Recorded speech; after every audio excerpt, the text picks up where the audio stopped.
नमस्कार, स्वागत है आपका देश के नंबर 1 बिजनेस चैनल जी बिजनेस में। मैं हूं दीपक डोभाल। वक्त तो चलाए आपकी खबर आपका फायदा का। आज एक महत्वपूर्ण विषय पर हम बात करेंगे। अनलॉक 1 की शुरुआत 1 जून से हो गई थी और अब उसके चरण जो हैं धीरे धीरे आगे बढ़ रहे हैं। इसी कड़ी में आज के आगे का जो वक्त है, अब ये धीरे धीरे अनलॉक की तरफ हम बढ़ रहे हैं। अर्थव्यवस्था खुल रही है, बाजार खुल रहे हैं धीरे धीरे। अब 8 जून से मॉल्स खुल जाएंगे, धार्मिक स्थल खुल जाएंगे, लोगों की आवाजाही बढ़ जाएगी। यानी कि अब 2 महीने पहले जो हम जिंदगी जिया करते थे, अब पूरा देश धीरे धीरे उसी जिंदगी की तरफ बढ़ता हुआ नजर आ रहा है। मुंबई में भी शुक्रवार से ऑड इवन बेसिस पर दुकानों के खुलने की शुरुआत हो चुकी है और यहां पर सोमवार से मॉल्स तो नहीं खुलेंगे, लेकिन बाकी जो अनलॉक की प्रक्रिया है बाकी देश के साथ, वो धीरे धीरे पटरी पर लौटने आएगी। यानी कि देश अब धीरे धीरे पटरी पर लौट रहा है, लेकिन इसके साथ साथ बहुत सारी चुनौतियां भी बढ़ रही हैं। उन चुनौतियों से निपटने के लिए क्या हम तैयार हैं और क्या तैयारी करनी है, इस पर हम आगे अगले आधे घंटे में हम चर्चा करेंगे। हमारे साथ बेहद खास मेहमान आज मौजूद हैं और इससे पहले कि हम आपको रिपोर्ट दिखाएं, आज हमारे साथ महाराष्ट्र के पूर्व मुख्यमंत्री, कांग्रेस के वरिष्ठ नेता और वर्तमान में महाराष्ट्र के लोक निर्माण मंत्री अशोक चव्हाण साहब भी मौजूद हैं। उनके अलावा हमारे साथ कुछ खास मेहमान और हैं, उनके साथ चर्चा करेंगे। पहले रिपोर्ट देख लीजिए, फिर लौटते हैं।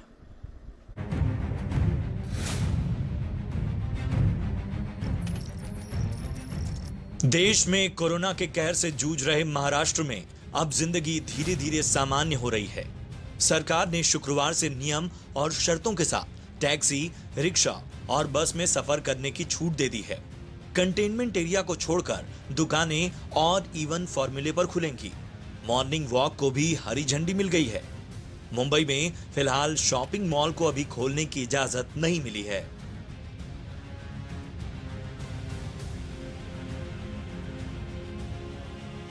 इधर केंद्र सरकार ने देश भर में अनलॉक 1 के दूसरे चरण को लागू करने का खाका तैयार कर लिया है। अलग अलग जगहों के लिए सरकार की गाइडलाइंस में क्या है, आइए जान लेते हैं। सबसे पहले बात रेस्टोरेंट की। कंटेनमेंट जोन में रेस्टोरेंट बंद रहेंगे, बाकी जगह खोले जाएंगे, लेकिन 50% क्षमता से ज्यादा लोग एक साथ बैठकर खाना नहीं खा पाएंगे। होम डिलीवरी पर जाने वाले कर्मचारियों की स्क्रीनिंग हो। सोशल डिस्टेंसिंग बनाए रखने के लिए फ्लोर पर मार्किंग करनी पड़ेगी। 6 फीट की दूरी रखी जाएगी। ग्राहकों के आने और जाने के लिए अलग अलग गेट होने चाहिए। खाना खिलाने के लिए डिस्पोजेबल का इस्तेमाल कर सकते हैं। गृह मंत्रालय ने होटलों के लिए भी अलग से गाइडलाइंस बनाई है। इनके मुताबिक गेट पर सैनिटाइजर और थर्मल स्क्रीनिंग होना जरूरी होगा। कर्मचारियों को ग्लव्स पहनना और दूसरे सुरक्षा उपाय जरूरी होंगे।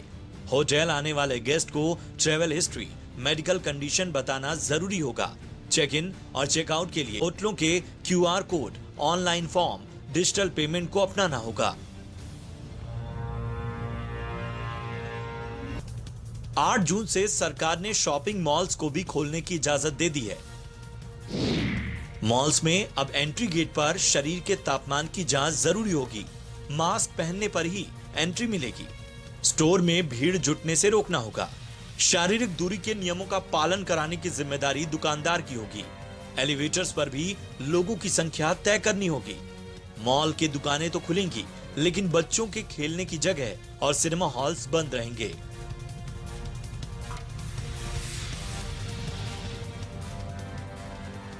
सोमवार से देश भर में धार्मिक स्थलों को खोलने की इजाजत भी मिल गई है। कंटेनमेंट जोन में धार्मिक स्थल अभी बंद रहेंगे, लेकिन जहां खुलेंगे वहां शारीरिक दूरी के नियम मान्य होंगे। हैंड सैनिटाइजर और थर्मल स्क्रीनिंग जरूरी होगी। बिना लक्षण वाले ही मास्क लगाकर साबुन से हाथ पैर धोकर अंदर जा सकेंगे। ग्रुप में आरती की इजाजत नहीं होगी। रिकॉर्डेड भक्ति संगीत बजाए जा सकते हैं। श्रद्धालु प्रसाद नहीं चढ़ा सकेंगे। बैठने के लिए खुद का आसन या चटाई ले जाना होगा। सामूहिक रसोई, लंगर में शारीरिक दूरी का पालन करना होगा। अनलॉक 1 के दूसरे चरण में ऑफिसों को खोलने के लिए भी गाइडलाइंस जारी कर दी गई है। 8 जून से वर्क प्लेस पर एंट्री गेट पर सैनिटाइजर डिस्पेंसर और थर्मल स्क्रीनिंग जरूरी होगी। कैब में शारीरिक दूरी और कोरोना से जुड़े सभी नियमों का पालन करना होगा। गर्भवती महिला स्टाफ, उम्रदराज कर्मचारी और पहले से बीमार कर्मचारी को वर्क फ्रॉम होम की सुविधा देने की बात कही गई है। मीटिंग्स को वीडियो कॉन्फ्रेंसिंग के जरिए ही करने की बात कही गई है। इनके अलावा जिन जगहों को 8 जून से खोला जा रहा है, उन सभी जगहों पर कोरोना से बचाव के संदेश वाले स्टिकर, पोस्टर, होर्डिंग्स या वीडियो मैसेज लगाने जरूरी होंगे। केंद्र सरकार की गाइडलाइंस के नियमों का उल्लंघन करने वालों के खिलाफ कड़ी कार्रवाई करने की बात कही गई है। ब्यूरो रिपोर्ट, जी मीडिया। चलिए अब चर्चा की शुरुआत करते हैं। जैसा मैंने आपको बताया, हमारे साथ खास मेहमान अशोक चव्हाण साहब मौजूद हैं। लोक निर्माण कार्य मंत्री हैं, महाराष्ट्र सरकार के पूर्व मुख्यमंत्री हैं महाराष्ट्र के, और कांग्रेस के वरिष्ठ नेता हैं। और आज वो न सिर्फ हमारे सामने सरकार के रिप्रेजेंटेटिव के तौर पर मौजूद हैं, बल्कि कोरोना हीरो के तौर पर भी मौजूद हैं, क्योंकि अशोक चव्हाण साहब को कोरोना वायरस ने संक्रमित कर लिया था। वो कोरोना पॉजिटिव हो गए थे और अब उन्होंने कोरोना को मात देकर आज वो ठीक होकर हमारे सामने हैं। तो सबसे पहले चौहान साहब, आपको बहुत बहुत शुभकामनाएं हैं। आप स्वस्थ हैं, ये जानकर बहुत अच्छा लग रहा है। इसके अलावा आपसे हम बात करेंगे, लेकिन हमारे साथ कुमार राजगोपालन साहब भी हैं, जो कि सीईओ हैं रिटेलर्स एसोसिएशन ऑफ इंडिया के, और हमारे साथ हैं डॉक्टर के अग्रवाल साहब, जो कि पूर्व प्रेसिडेंट हैं इंडियन मेडिकल एसोसिएशन के और देश के बहुत सीनियर फिजिशियन भी हैं। अशोक सर, आपसे शुरू करना चाहूंगा सर, बाकी बातें बाद में होंगी। आपकी तबीयत कैसी है सर, और एक्सपीरियंस अगर आप हमारे दर्शकों के साथ शेयर करना चाहें इस दौर का सर। देखिए, अब मैं तो आपके सामने बैठा हूँ, यहाँ पर बिल्कुल ठीक हूँ, रिकवर हो रहा हूँ। मेरी टेस्ट पूरी नेगेटिव आई है और इसलिए मैं हॉस्पिटल से 2 दिन पहले डिस्चार्ज हो चुका हूँ। तो जैसे आपने कहा, इसमें जब तक आदमी खुद तजुर्बा लेता नहीं तब तक उसकी गंभीरता आदमी को समझ नहीं आती है। हालांकि हम लोग सभी इसमें बड़ी गंभीरता से राज्य भर में, देश भर में सभी लोग मिलकर काम कर रहे हैं। डॉक्टर्स कर रहे हैं, एक्सपर्ट्स कर रहे हैं, और सभी की गाइडेंस में पूरे देश भर में इस जंग को हम लोगों ने बड़े ताकत से लड़ रहे हैं। पर स्वाभाविक है, जब तक खूब आदमी को एक्सपीरियंस नहीं होता, जैसे मेरे बारे में मैं कहूंगा कि एक्सपीरियंस की वजह से मैं कह सकता हूँ कि गंभीरता बड़ी सीरियस इशू है। उसको रोकना, कंटेन करना, ये बहुत हमारे लिए सबसे अहम एक बहुत बड़ा सवाल आज हमारे सामने है। तो मैं समझता हूँ कि इतने बड़े पैमाने पे सब जो लगे विश्व भर में ये जंग जारी है, और उम्मीद है कि ये फिगर धीरे धीरे कम हो जाएगा। हालांकि कुछ एरियाज की जो रिपोर्ट्स महाराष्ट्र की है, वहां पर संख्या घट रही है या फिर जो रेट ऑफ ग्रोथ है वो कम हो चुका है कोरोना का। ऐसी कोई पॉजिटिव चीजें, स्टैटिस्टिकल फिगर्स हैं, पर इसका मतलब ये नहीं है कि ये पूरा अंडर कंट्रोल आ गया, ऐसा मैं नहीं कहूंगा। और भी बहुत सारी दक्षता लेनी जरूरी है। जो नए गाइडलाइंस इशू किए गए हैं, वो गाइडलाइंस को ध्यान में रखते हुए मैं जरूर कहूंगा कि इसको पूरी तरीके से उसका अमल होना बहुत जरूरी है। सर, कामकाज पर अब आपका ध्यान है ही, आपकी बातों से लग भी रहा है कि आप बाकी कामकाज की तरफ अब लौट भी रहे हैं, धीरे धीरे स्वस्थ हो रहे हैं। तो अब काम की बात थोड़ा सा अब कर लें। अब चुनौतियां सर धीरे धीरे अनलॉक की तरफ, जैसा हमने कहा कि अब चुनौतियां भी बढ़ रही हैं। महाराष्ट्र में कैसी तैयारी हो रही है? क्योंकि देखिए, संक्रमण के मामले में तो महाराष्ट्र में स्थिति अभी गंभीर बनी हुई है, लेकिन इकोनॉमी को भी खोलना है, उसकी शुरुआत भी हो रही है। संक्रमण और अर्थव्यवस्था में बैलेंस बनाने के लिए क्या तैयारियां सरकार कर रही है सर? देखिए, सबसे बड़ी चिंता तो आज ये है कि जितनी रफ्तार से पॉजिटिव पेशेंट्स पाए जा रहे हैं, तकरीबन 70,000 से भी ज्यादा लोग आज पूरे महाराष्ट्र में पॉजिटिव दिखाई दे रहे हैं। तो स्वाभाविक है, इन सब लोगों के लिए एडमिट करना, इनकी देखभाल करना, इनको ठीक तरीके से इनको ट्रीट करके इनको जल्द से जल्द वापस इनको इसकी ट्रीटमेंट करके उन्हें रिहा करना, ये सबसे बड़ी चैलेंज आज हमारे सामने है। एक ये है, और दूसरी बात ये है कि फैसिलिटीज जो हमारे पास उपलब्ध है, उस फैसिलिटीज को ज्यादा स्ट्रेंथन करने के लिए आवश्यकता, ये दूसरी बात है। और तीसरी बात ये है कि इकोनॉमी जो है इस देश की और महाराष्ट्र की खास करके, इस इकोनॉमी को अभी जो पिछले 2-2.5 महीने में जो नुकसान हुआ है, आप तो देख रहे हैं कि लोग बेरोजगार हुए हैं, लेबर अपनी स्टेट पे वापस जा रहे हैं, लोगों की आमदनी बंद हो चुकी है, ओनर्स ने, एस्टैब्लिशमेंट्स ने लोगों की वहां पर employment, उनका कम कर दिया है।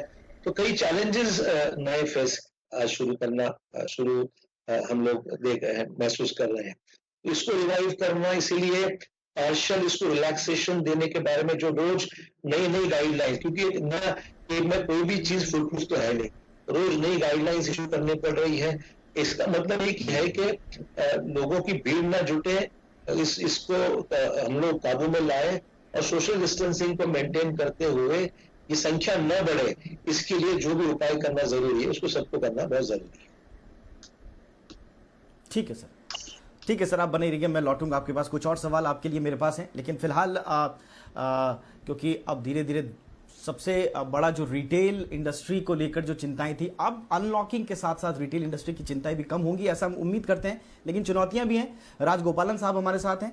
राजगोपालन साहब, अब सरकार भी कह रही है कि भाई अब सबसे बड़ी जिम्मेदारी आप लोगों की है, सोशल डिस्टेंसिंग को मेंटेन करना है, ये रिटेलर्स तय करेंगे, रिटेलर्स के आंखों के सामने सब कुछ हो रहा होगा, तो बहुत बड़ी जिम्मेदारी आप लोगों के ऊपर भी आ रही है अनलॉकिंग के साथ साथ। तैयार हैं इसके लिए सर? हाँ, बिल्कुल तैयार है। हम समझते हैं कि अभी तक जो प्रॉब्लम है वो तो टला नहीं है पूरी तरह से, लेकिन अभी आप देखने जाएंगे तो हम सब जिंदा इसीलिए हैं कि काफ़ी डॉक्टर्स ने काम किया हुआ है, काफ़ी बैंक्स ने काम किया हुआ है और रिटेल ने काम किया हुआ है, क्योंकि हम सबको खाना तो मिल रहा था। अनेक देशों में खाना भी सही ढंग से नहीं मिल रहा था लोगों को, लेकिन हमारे देश में एक ऐसा था कि एसेंशियल सर्विसेज को खुले रखे थे।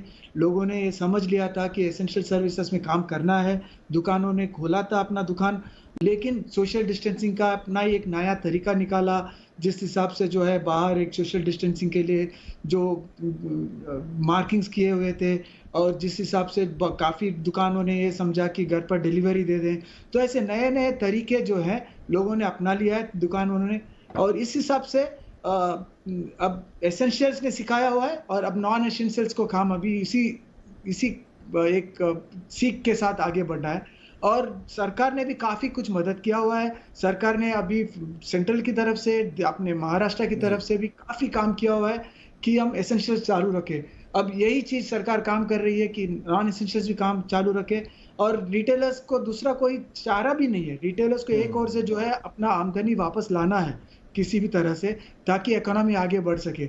अपने साथ काफ़ी लोग काम करते हैं, सिर्फ महाराष्ट्र में 40 से 50 लाख से ज़्यादा लोग काम करते हैं सिर्फ रिटेल के इंडस्ट्री में, और जब तक उनको भी नौकरी वापस लाना है, और जब तक रिटेल के बिजनेस में अगर पैसा ना मिले तो वापस अपने जितने मैन्युफैक्चरर्स हैं उनके लिए काम का पैसे कहाँ से मिलेगा, और जब तक रिटेल ना चले मैन्युफैक्चर करके मतलब भी नहीं है।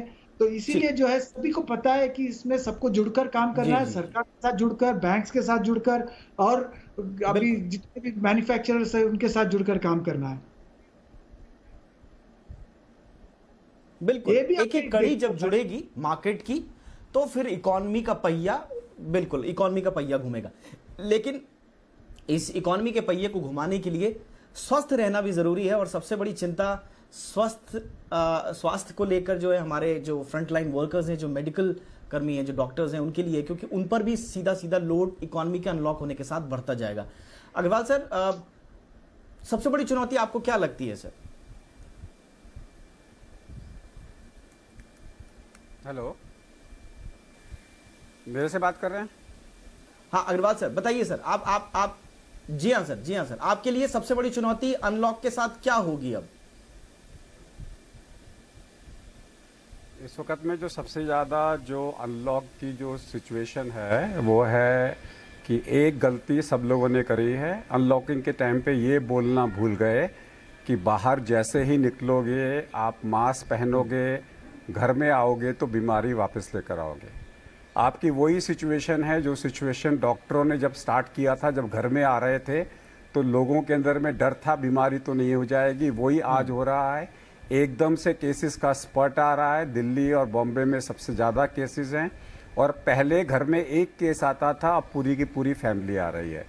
इस वक्त में आप दिल्ली में देखेंगे खासकर तो किसी से फ़ोन करेंगे कितने लोगों को बुखार है, बोले 8 के 8 को, 7 के 7 को, 6 के 6 को। याद रखिए, घर के बाहर अगर आप मास्क पहन रहे हैं तो घर में भी मास्क पहनना है, because you will be carrying the infection inside the house. अभी दिल्ली, बॉम्बे, अहमदाबाद और चेन्नई अभी ये एपी सेंटर हैं, यहाँ पे बीमारी कम्युनिटी स्प्रेड हो चुका है, सदियों से हो चुका, मतलब काफ़ी देर से कम्युनिटी स्प्रेड के अंदर में है। अगर आप घर में मास्क नहीं पहनेंगे, याद आपका unlocking is of street, unlocking is of market, unlocking is of border, unlocking is not of your physical distancing and masking. याद रखिए, ये अनलॉकिंग आपके फिजिकल डिस्टेंसिंग और मास्किंग का नहीं है। अगर आप मास्किंग का और अपने फिजिकल डिस्टेंसेस का अनलॉकिंग करेंगे तो ये बीमारी कहर ढा देगी।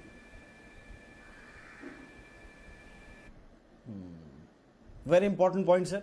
अनलॉकिंग अर्थव्यवस्था के लिए हुई है, लेकिन अनलॉकिंग आपकी सोशल या फिजिकल डिस्टेंस जिसे हम कह रहे हैं उसके लिए नहीं हुई है। इसलिए इंपॉर्टेंट ये है कि सोशल डिस्टेंस मेंटेन करेंगे। जो बेसिक एटिकेट्स हमने 2 महीने में सीखे हैं उनको अगर हमने जारी नहीं रखा तो सब ढाक के 3 पात जिसे होना कहा जाता है। मैं वापस अशोक चौहान सर के पास आऊंगा। अशोक सर, अब आपका डिपार्टमेंट क्योंकि पीडब्ल्यूडी का है तो इसलिए महाराष्ट्र में जो इस वक्त बहुत सारी चिंताएं हैं उसमें इंफ्रास्ट्रक्चर प्रोजेक्ट्स को लेकर भी है, क्योंकि बहुत सारी अर्थव्यवस्था इंफ्रास्ट्रक्चर प्रोजेक्ट्स के कारण उस पर अटकी हुई है, बहुत सारे प्रोजेक्ट्स अटके हुए हैं।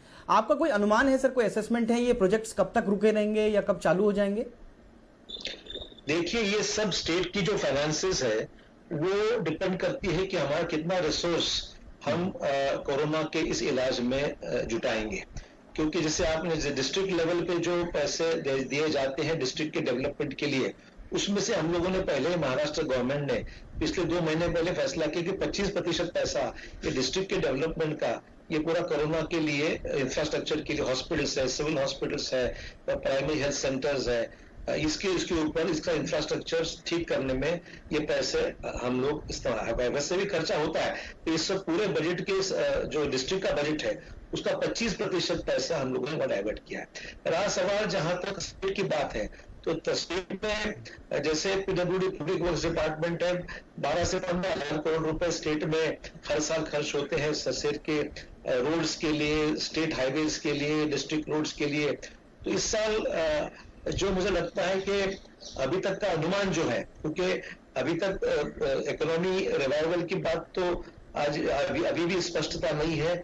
इस कोरोना का जो पीरियड है वो लॉकडाउन और बाकी चीजों का जो है वो कब तक आगे बढ़ने वाला है इसका भी अनुमान आज लगाया नहीं जाता है।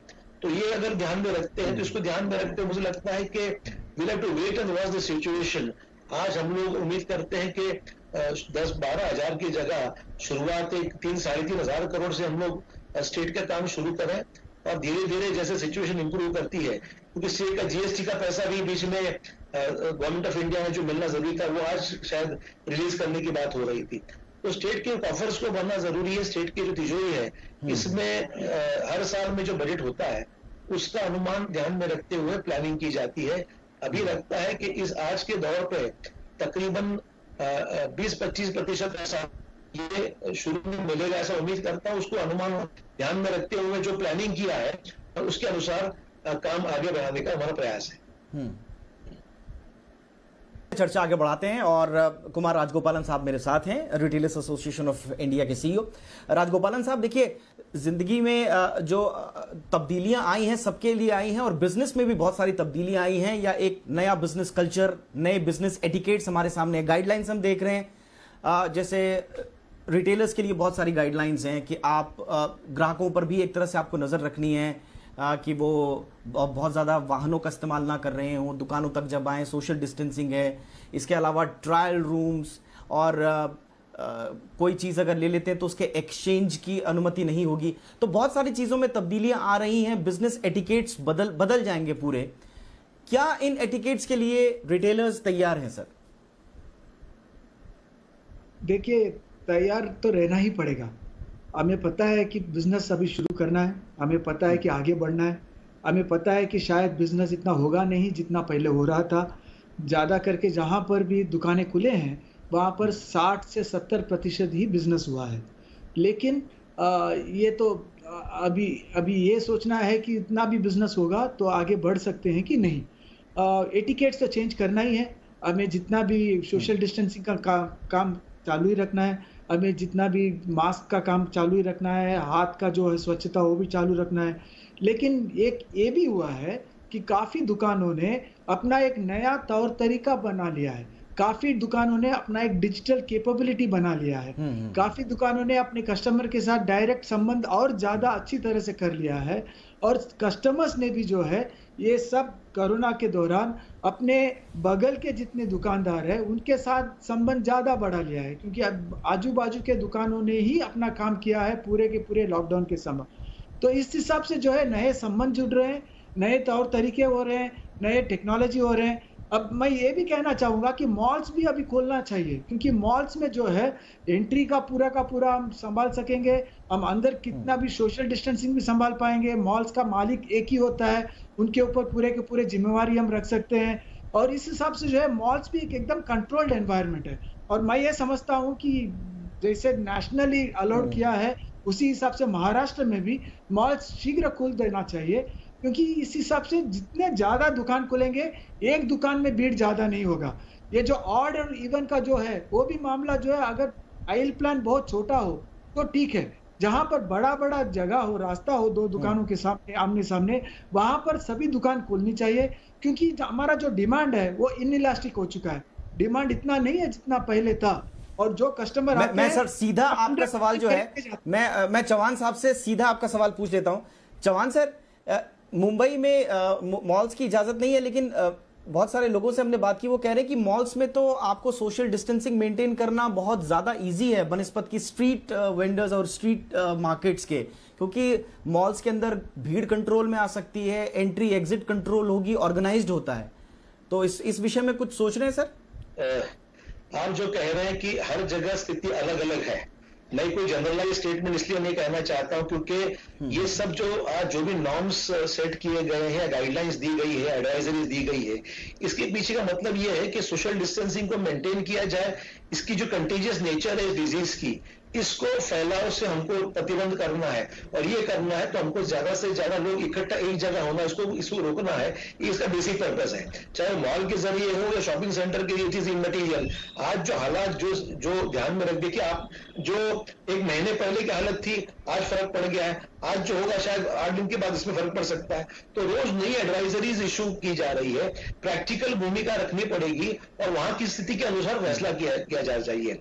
तो मुझे लगता है कि आज कुछ एरियाज में शायद सोशल डिस्टेंसिंग मेंटेन होता होगा तो कोई दिक्कत नहीं है। अल्टीमेटली मॉल्स की जगह भीड़ ज्यादा ना इकट्ठा हो, इतना देखना है, चाहे मॉल हो या दुकान हो, जो भी है। Alright sir. Agarwal sir, malls की यहाँ पर जिक्र हो रहा है, दुकानें अब खुलेंगी, क्या सबसे इंपॉर्टेंट चीजें मॉल्स में, दुकानों में और दफ्तरों में रखनी होंगी लोगों को, और रिटेलर्स को, और जो बिजनेसमैन है उनको? सबसे पहले तो याद रखिए, जो रिलीजियस प्लेसेस की गाइडलाइंस आई हैं उसमें मैंने सुना नहीं चैंटिंग और प्रेयर के बारे में। Chanting and prayer can not be allowed, because जब आप चैंटिंग करेंगे, जोर जोर से बोलेंगे, तो वायरस 6 फीट से 9 फीट तक जाएगा। It should be A silent prayer, because I could not see them in the guidelines. अगर ये चैंटिंग और प्रेयर अलाउ करेंगे तो एक बहुत बड़ा ब्लंडर करेंगे, जो कोरिया ने चर्च में किया था चैंटिंग अलाउ करके, और 4000 लोगों को इन्फेक्शन हो गया था। जहाँ तक सवाल है मॉल्स का, यस, 3C का याद रखिए, क्राउडेड, क्लोज कॉन्टैक्ट बिल्कुल भी आपने वहाँ पे अलाउ नहीं करना, और सबसे ज़्यादा जो प्रिकॉशंस लेनी है वो आपने कैशियर के साथ लेनी है। मुझे मॉल की इतनी चिंता नहीं है जितनी चिंता कैशियर की है। लोग क्या करेंगे, आधा घंटा मॉल में बिता देंगे, जब कैशियर के पास आएंगे तो उनके पास समय नहीं होता, वो जल्दी से जल्दी निकलना चाहेंगे, जल्दी से जल्दी बाहर निकलना चाहेंगे। सो ये कट गया शायद। ऑलराइट सर, ऑलराइट सर जी, ऑलराइट सर। एक आखिरी सवाल चौहान साहब से फटाफट पूछ लेते हैं। चौहान सर, एक इशू जो है वो, चाहे वो इंफ्रास्ट्रक्चर की बात करें या बाकी उद्योगों की बात करें, एक ह्यूमन रिसोर्स का एक इशू आ गया है, लेबर नहीं है मार्केट में प्रोजेक्ट्स के लिए। इस मोर्चे पर की चुनौती जो है ह्यूमन रिसोर्स की, उससे कैसे निपटेंगे सर? मुझे लगता है कि जो लेबर आज हर स्टेट में महसूस किया है कि कई लेबर बाकी के स्टेट से अलग अलग महाराष्ट्र में जा रहा है, कोई गुजरात में जा रहा है, तो लेबर तो नेचुरली मुझे लगता है ये टेम्पररी फेज है। जो लोग जिनकी आमदनी है, क्योंकि जैसे ट्रेडर्स को मैन्युफैक्चर, मैंने आज परसों देखा कि किसी बिल्डर ने लेबर को फ्लाइट से बुलवा लिया, तो वो चाहता है कि वहां जल्द से जल्द उसका काम पूरा हो जाए। तो तौर तरीके बदल जाएंगे, शॉपिंग के तौर तरीके बदल, आप देखा जो ऑनलाइन है, ऑनलाइन परचेज शुरू हो गया, अमेजॉन या बाकी बाकी जो ऑनलाइन प्लेटफॉर्म्स है उसके जरिए लोग ऑर्डर कर रहे हैं। तो जो तौर तरीका शॉपिंग का नॉट नेसेसरी, आज शॉपिंग निकलना एक लोगों के लिए एक सोशल एक्टिविटी है कि शाम को निकले थोड़ा घूम फिर के आ जाए, तो आज वो वक्त नहीं कि हम लोग वहां जाके भीड़ करें। तो स्वाभाविक है कि इसके लिए तौर तरीके बदल गए हैं, सोशल मीडिया है, नेट है, ऑनलाइन सर्विसेज है, इसका इस्तेमाल हो। और ह्यूमन रिसोर्सेज जो है, लेबर जो पर्टिकुलर एक्सपर्टाइज जो लेबर के पास है, वो ध्यान में रखते हुए हर स्टेट में से लेबर की डिमांड तो रहेगी, और जो लोग गए हैं वहां पर निश्चित तौर पर वापस आएंगे। वो प्रिकॉशन लेना है, मदद करना है, उनको वहां पर लिविंग कंडीशंस को प्रॉपर इंश्योर करना है। तो मुझे लगता नहीं कि लेबर कोई बाहर जाकर वो वापस आ जाएंगे, उनको भी आमदनी की आवश्यकता है। तो मुझे लगता है ये टेम्पररी फेज ऐसे मैं समझता हूं। ठीक है सर, बहुत बहुत शुक्रिया सर हमारे लिए वक्त निकालने के लिए। अशोक चौहान साहब, आपका बहुत बहुत शुक्रिया, अपना ख्याल भी रखें आप आगे। और कुमार राजगोपालन साहब, आपने भी हमारे लिए वक्त निकाला, thank you so much sir. Doctor K Agarwal, आपने महत्वपूर्ण जानकारियां साझा की, thank you so much Agarwal sir. इसी के साथ ये था आज का हमारा शो, आपकी खबर आपका फायदा। अपना ध्यान रखिए, सतर्क रहिए, सुरक्षित रहिए, इजाजत दें, नमस्कार।